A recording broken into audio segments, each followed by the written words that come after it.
Hallelujah, praise the Lord. खुदा प्रभु यीशु मसीह में shalom. हम प्रभु यीशु मसीह का धन्यवाद करते हैं कि उसने ये समय दिया ताकि हम उसके वचनों पर थोड़ा सा अध्ययन कर सके।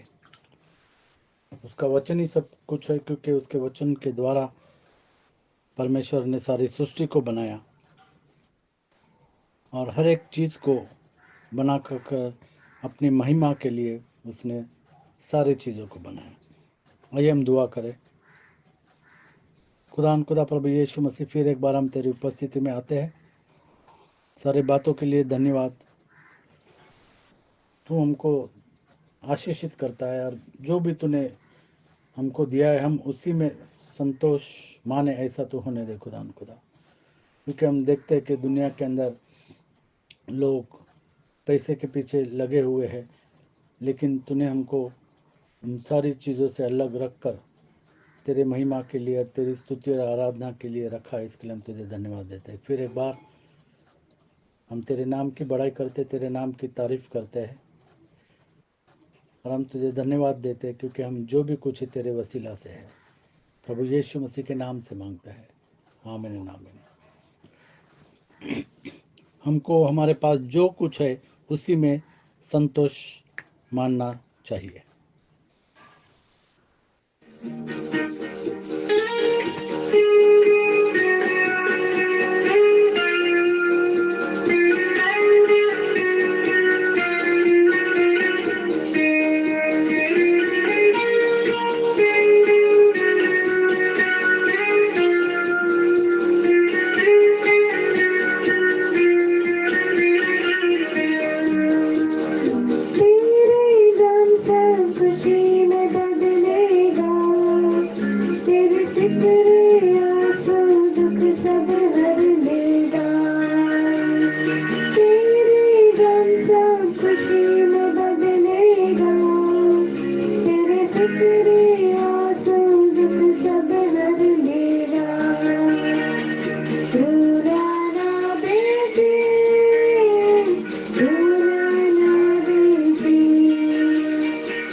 जानते हैं कि आजकल लोग जो है उनको बड़ी कमाई करनी है, क्योंकि खर्चे बहुत है, अलग अलग किस्म के खर्चे हैं और लोग बड़ी कमाई करना चाहते हैं, अन्याय करके भी बड़ी कमाई करना चाहते हैं।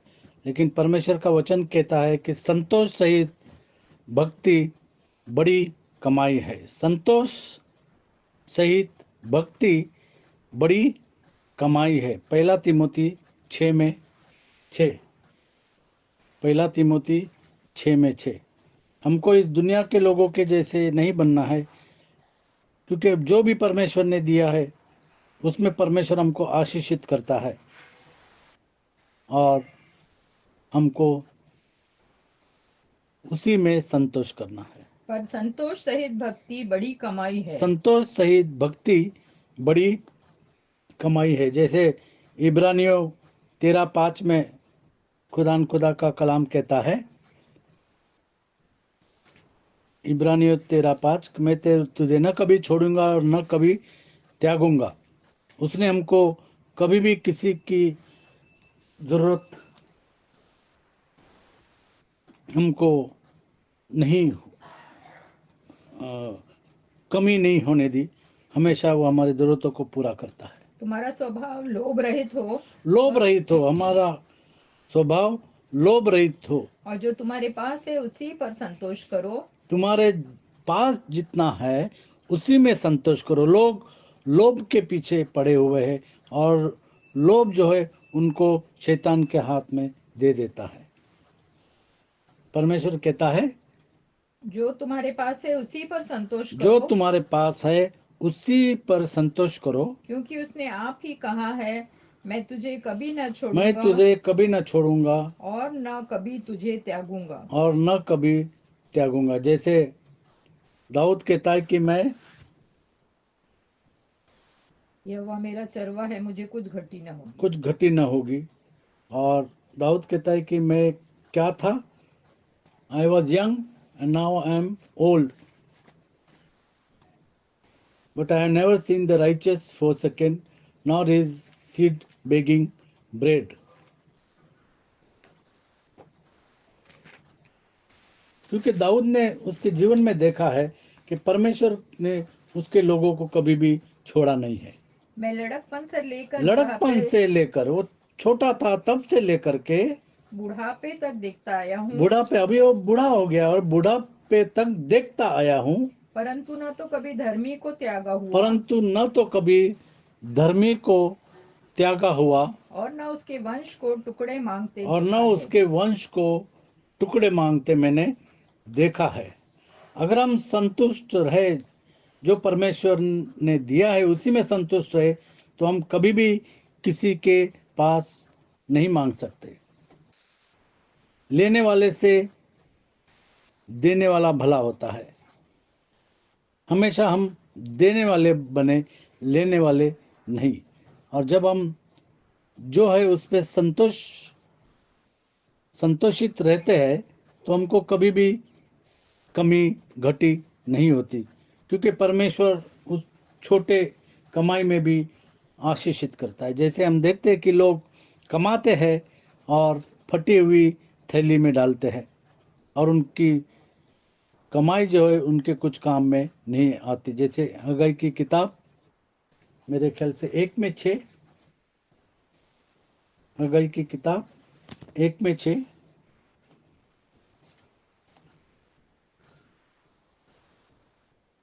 हग्गाई की किताब तुमने बहुत बोया, तुमने परंतु बहुत थोड़ा बोया काटा। परंतु थोड़ा काटा।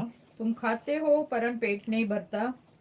तुम पीते हो परंतु प्यास नहीं बुझती। तुम कपड़ा पहनते हो परंतु गरमाते नहीं। और जो मजदूरी कमाते हैं वो अपनी मजदूरी की कमाई को छेद वाली थैली में छेद रखता वाली है। थैली में रख देता है। और इस तरीके से वो जो भी कमाते हैं वो छेद वाले थैली में डाल देते हैं, और इसीलिए वो कभी भी संतोषित नहीं रह सकते हैं। हमेशा खामियां, हमेशा कमियां उनकी जिंदगी में रहती है। अगर वो संतोष मानेंगे जो परमेश्वर ने दिया उसी में, तो परमेश्वर वो छोटे से पूंजी को भी आशीषित करता है। इसीलिए जैसे वचन में लिखा है कि संतोष सहित भक्ति बड़ी कमाई है। हमारे पास जो है उसी में हमको संतोषित रहना है।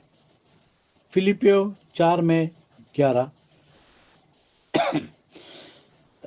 फिलिपियो 4:11,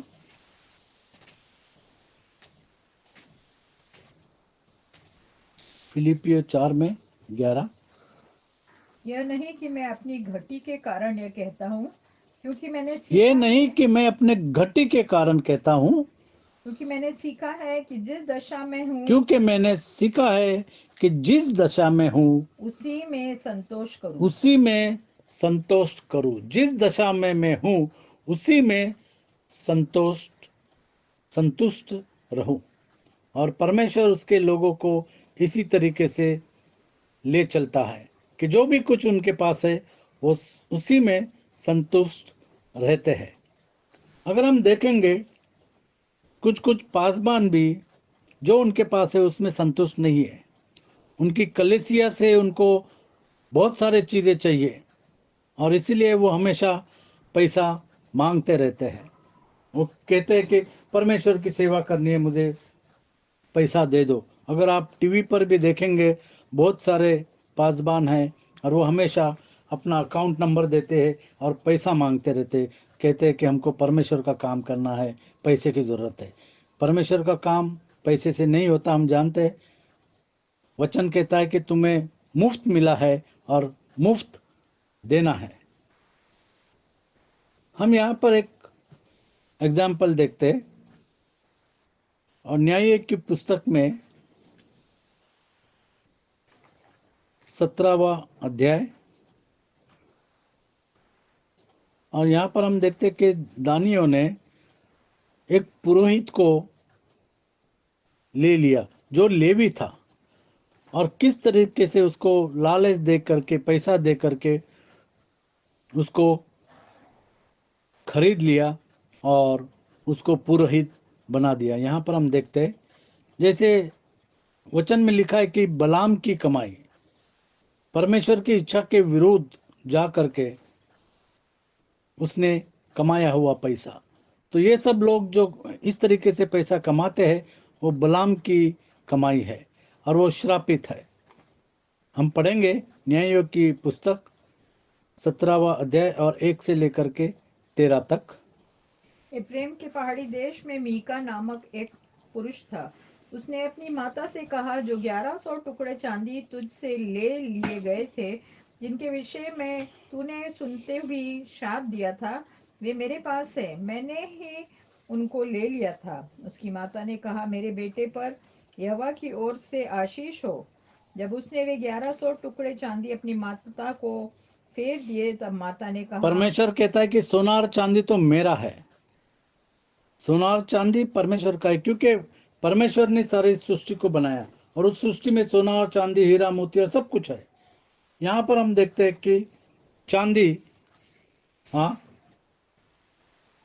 जब उसने वे 1100 टुकड़े चांदी अपनी माँ को फेर दिया, तब माता ने कहा, मैं अपनी ओर से अपने बेटे के लिए यह रुपया यहोवा को निश्चय अर्पण करती हूँ, ताकि उसमें उससे एक मूरत खोदकर और दूसरी ढाल कर बनाई जाए। यहोवा को अर्पित कर रही है वो चांदी के टुकड़े, और वो कहता है कि मूरत, हाँ, ताकि उसमें एक मूरत खोदकर और दूसरी ढाल कर बनाई जाए। मूरत इसलिए खोद कर और ढाल कर। परमेश्वर मूरत से घृणा करता है, क्योंकि वो तो हाथ की बनाई हुई मूर्ति है। और यहाँ पर वो कहती है कि हम मूरत बनाएं और चांदी के उस 1100 टुकड़े के द्वारा खुदी हुई और ढली हुई मूरत बनाई। इसलिए अब मैं उसे तुझको फेर देती हूँ। जब उसने यह रुपया अपनी माँ को फेर दिया, तब माता ने 200 टुकड़े ढलवइयों को दिए और उससे उन्होंने एक मूर्ति खोदकर और मूर्ति खोद दूसरी कर बनाई। और दूसरी ढाल कर बनाई और वे मीका के घर में रही। और वो मूर्ति जो है मीका के घर में रही। इन चीजों से परमेश्वर को घृणा आती है। परमेश्वर कहता है कि मूर्ति से भाग जाओ। और यहाँ पर हम देख रहे हैं कि उन्होंने मूर्ति बनाई और वे मीका के घर में रही। मीका के पास एक देवस्थान था। तब उसने एक एपोद और कई एक ग्रह देवता बनवाए। कई गृह देवता बनाए। हम जानते हैं कि अलग अलग किस्म के लोग हैं और उनके गृह देवता है। जो गृह देवता की पूजा करते आए हुए हैं वो काफी पीढ़ी से पीढ़ी तक, और वो उसी की पूजा करते रहते हैं, उनकी गृह देवता। कभी कभी सवाल भी कोई अन्य जाति के लोग पूछे कि तुम्हारा गृह देवता कौन है, और वो उसकी पूजा करते हैं। लेकिन हाँ, जैसे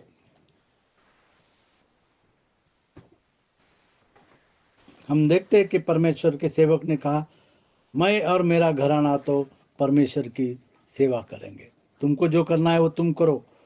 यहोशू की किताब 24 में 15, मेरे ख्याल से यहोशू की किताब 24 में 15, यहोशू ने कहा कि मैं और मेरा घराना हम तो परमेश्वर की सेवा करेंगे।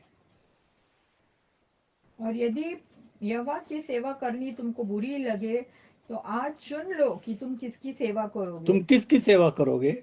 चाहे उन देवताओं की जिनकी सेवा तुम्हारे पुरखा महानद के उस पार करते थे, और चाहे एमोरियों के देवताओं की सेवा करो जिनके देश में तुम रहते हो। परंतु मैं तो अपने घराने समेत यहोवा ही की नित्य सेवा करूंगा। यहोवा ही की नित्य सेवा किया करूंगा। मैं और मेरा घराना मिल करके हम यहोवा ही की सेवा करेंगे। और फिर वहां पर हम देखते हैं कि उन्होंने चांदी की मूर्तियां ढलवाई और मूर्तियां बनाई और वो उसके घर में रही। और फिर आगे क्या हो गया? अपने बेटे को संस्कार करके उसे अपना पुरोहित ठहरा लिया और कई एक ग्रह देवता बनाए। उन दिनों में इजरायलियों का कोई राजा न था। जिसको जो ठीक जान पड़ता था वही वह करता था। क्योंकि उस वक्त इजराइल में राजा ना था। जिसको जो जैसे ठीक लगे वैसे वो करते थे। आज के जमाने में भी हम देखते कि मसीह लोग भी उनको जैसा ठीक पड़ता है वैसा करते हैं। यहूदा के कुल का एक जवान लेवी यहूदा के बैतलहम में लालच रखना भी एक मूर्ति पूजा है। हम जानते वचन में लिखा हुआ है कि लालच करना भी एक मूर्ति पूजा है। वह यहूदा के बैतलहम नगर और यहाँ पर हम देखते कि एक लेवी जो है, पढ़ेंगे, वह यहूदा के बैतलहम नगर से इसलिए निकला कि जहाँ कहीं स्थान मिला। बिगिनिंग से एक लेवी जो था, यहूदा के कुल का एक जवान यहूदा के कुल का एक जवान लेवी। लेवी मतलब जो परमेश्वर की सेवा करता है, जो परमेश्वर की सेवा के लिए रखा गया है। और ऐसे घराने में से एक लेवी जो है, आज जैसे पासबान है उसी तरीके से वो लेवी था। और वो लेवी यहूदा के बैतलहम में परदेसी होकर रहता था। परदेसी होकर वहां पर रहता था। वह बैतलहम नगर यहूदा के बैतलहम नगर से इसलिए निकला कि जहाँ कहीं स्थान मिले वहां जा रहे। चलते चलते वह एप्रेम के पहाड़ी देश में मीका और के घर एप्रेम पर के आ पहाड़ी निकला। देश में मीका ने उसको देखा। मीका ने उससे पूछा, तू कहाँ से आता है? और मीका ने उसने पूछा, ये मीका जो है जिसके घर में ढली हुई मूर्ति रखी हुई है। और वो मीका उससे पूछता है कि तू कहाँ से आया है? उसने कहा, मैं तो यहूदा के बैतलहम से आया हुआ एक लेवी हूँ। एक लेवी हूँ, यहूदा के बेथलेहम से आया हुआ एक लेवी हूँ। जैसे आज पासबान होते हैं उसी तरीके से वो कहता है कि मैं लेवी हूँ, और इसलिए चला जाता हूँ कि जहाँ कहीं ठिकाना मुझे मिले, जहाँ कहीं ठिकाना मुझे मिले वहां पर मैं जाता हूँ। मीका ने उससे कहा, मेरे संग रहकर मेरे। और यहाँ पर आप देखिए कि मीका जो है वो उसको लालच देखता है। वो कहता है, मेरे संग रहकर मेरे संग रह करके मेरे लिए पिता और पुरोहित बन। मेरे लिए पुरोहित बन। पुरोहित मतलब क्या? पुरोहित मतलब उसकी मूर्ति की देखभाल करने के लिए उसने उसको चुना, बनाया। वो तो लेवी था, वो तो परमेश्वर की सेवा करने वाला लेवी था, लेकिन लेवी के घराने के इस लेवी को उसने कहा कि मेरा पुरोहित बन, क्योंकि उसके घर में मूर्ति बन ढाली हुई है। हाँ, और मैं तुझे प्रतिवर्ष 10 टुकड़े और मैं रुपए तुझे प्रतिवर्ष 10 टुकड़े रुपए और एक जोड़ा चांदी कपड़ा का और एक जोड़ा कपड़ा और भोजन वस्तु दिया और करूंगा। भोजन वस्तु, मतलब तुझे कुछ किसी चीज की कमी नहीं होगी। भोजन की कमी नहीं होगी, वस्त्र की कमी नहीं होगी, और पैसों की कमी नहीं होगी, क्योंकि 10 टुकड़े चांदी का मैं तुझे दे दूंगा।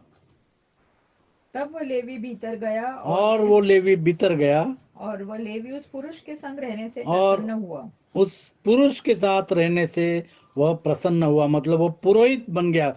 उसके घर में जो मूर्ति रखी थी उसका वो पुरोहित हो गया। परमेश्वर की सेवा को छोड़ करके वो पैसे की लालच में आकर मूर्ति की सेवा करने लगा।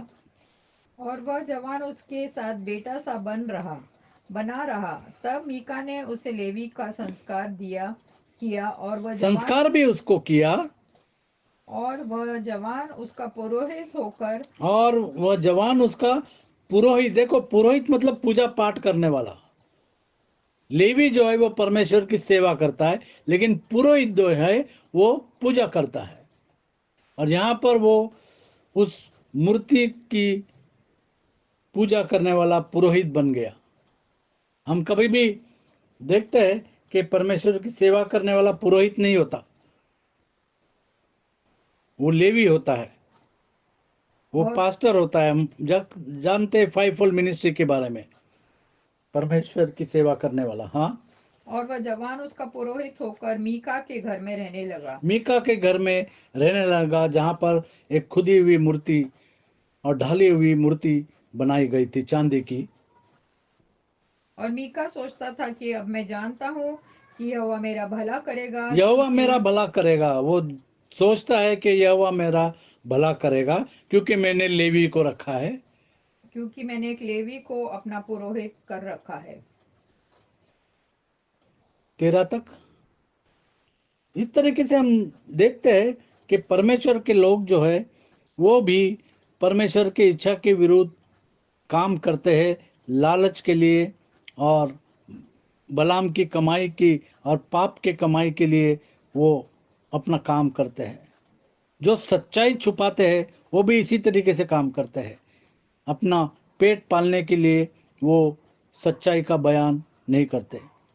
जैसे हम जानते, 2 कुरिन्थियों 2:14 से 17, जो सच्चाई से परमेश्वर की सेवा करते हैं और वचन बताते हैं, ऐसे लोग बहुत कम हैं, जैसे वचन में लिखा गया है।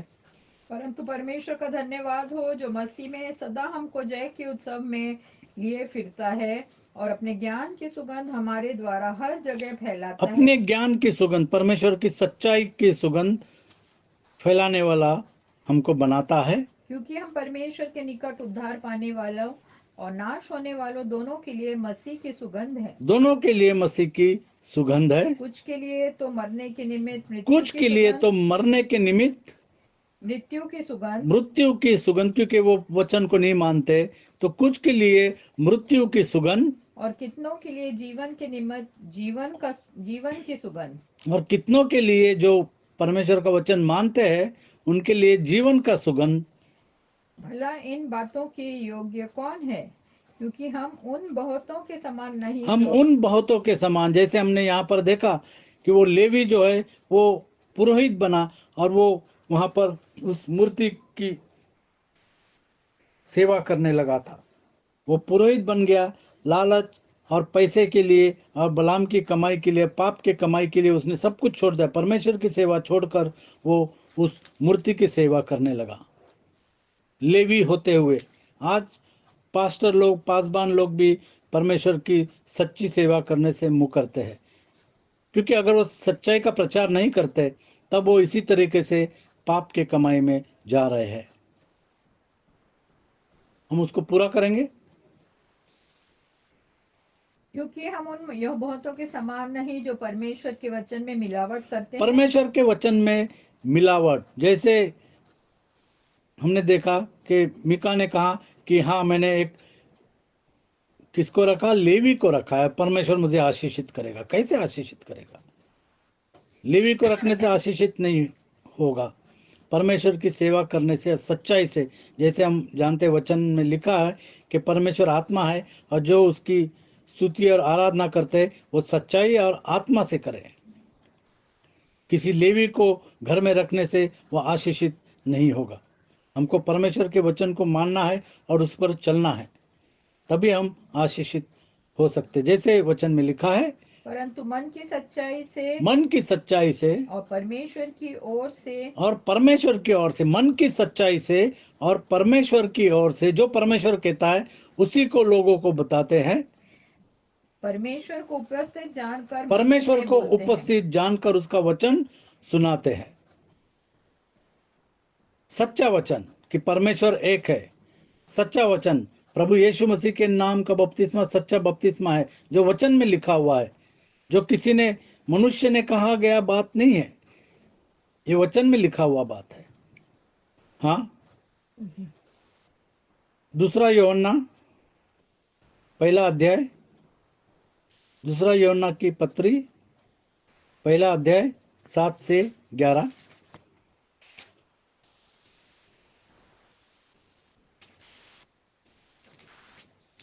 दूसरा यूहन्ना की पत्री पहला अध्याय और 7 से 11। क्योंकि बहुत से ऐसे भरमाने वाले जगत में निकल आए हैं भरमाने वाले, वो जो- सच्चाई को नहीं बताते हैं। जो यह नहीं मानते कि यीशु मसीह शरीर में होकर आया। हाँ, भरमाने वाले और मसीह क्योंकि विरोधी आदि में यही वचन था, है। वचन परमेश्वर के साथ था, वचन परमेश्वर था, वचन देहधारी हो गया। वो वचन जो प्रभु यीशु मसीह देह में आया, ये विश्वास जो लोग नहीं करते वो शैतान की ओर से है। वचन कहता है भरमाने वाले और मसीह विरोधी यही हैं। मसीह विरोधी यही है। अपने विषय में चौकस रहो कि जो परिश्रम हमने किया है उसको तुम गवा न दो, वरन उसका पूरा प्रतिफल पाओ। जो कोई मसीह की शिक्षा से आगे बढ़ जाता है और उसमें बना नहीं रहता, उसके पास परमेश्वर नहीं। उसके जो पास कोई परमेश्वर नहीं है। हमको परमेश्वर के वचनों के द्वारा और उसके आत्मा के द्वारा चलाए चलना है। जो कोई उसकी शिक्षा में स्थिर रहता है, जो कोई परमेश्वर की शिक्षा में, उसके डॉक्ट्रिन में स्थिर रहता है, उसके पास पिता भी है और उसके पुत्र पास भी। पिता भी है और पुत्र भी है। जिसके पास पुत्र है उसके पास पिता भी है। यदि कोई तुम्हारे पास आए और यह शिक्षा न दे, तो उसे न तो घर में आने दो और न नमस्कार करो, क्योंकि जो ऐसे जन को नमस्कार करता है वह उसके बुरे कामों में साझी होता है। और इसीलिए हमको चौकस रहना है और परमेश्वर ने जो दिया है उसी पर हमको संतोष करना है। अगर हम लालची बनते हैं इस पुरोहित के जैसे, तो हम गलत रास्ते पर जाएंगे, पैसों के पीछे जाएंगे तो गलत रास्ते पे जाएंगे, भलाई की कमाई के द्वारा जाएंगे तो पाप की कमाई वो होगी, और पाप की कमाई कभी भी आशीष का कारण नहीं हो सकती। इसके लिए वचन में लिखा है कि संतोष सहित भक्ति बड़ी कमाई है। जो परमेश्वर ने दिया है उसी पर हमको संतोषित रहना है। हम आखिरी वचन पढ़ेंगे, पहला तिमोथी 3:3। पहला तिमोथी 3:3। पियक्कड़ या मारपीट करने वाला न हो, परंतु कोमल हो, और न झगड़ालू और न धन का लोभी हो। न धन का लोभी है। परमेश्वर की सेवा जो करने वाला है वो धन का लोभी न हो। जिस तरीके से हमने देखा कि ये जो लेवी था वो बहुत खुश हो गया कि उसको मीका ने रखा पुरोहित बनाकर, और उसको लालच दी और उसको चांदी के टुकड़े 10 और उसको माला माल कर दिया, और उसको खाने का बंदोबस्त कर दिया और कपड़ों का बंदोबस्त कर दिया, और वो काफ़ी खुश था। पुरोहित बन करके।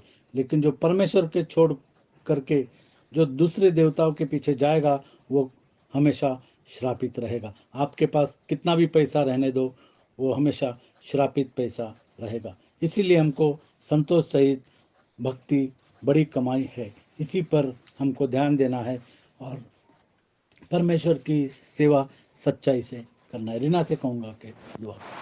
हालेलुया। धन्यवाद प्यारे प्रभु जी, फिर से तेरे सन्मुख आते धन्यवाद देते कि बार बार अपने वचनों से हमसे बोलता और बातचीत करता है। हाँ प्यारे प्रभु जी, जैसे वचन में लिखा है हमें जो भी हमारे पास है उसमें संतोष करना है, क्योंकि संतोष सहित भक्ति बड़ी कमाई है। और हाँ प्यारे प्रभु जी, यदि हमारे पास जितना है हम उसको आनंद के साथ प्रभु में रहकर खाते हैं तो उसमें बहुत आशीष है। अधर्मी का थोड़ा सा धन दुष्टों के बहुत सारे धन से उत्तम है।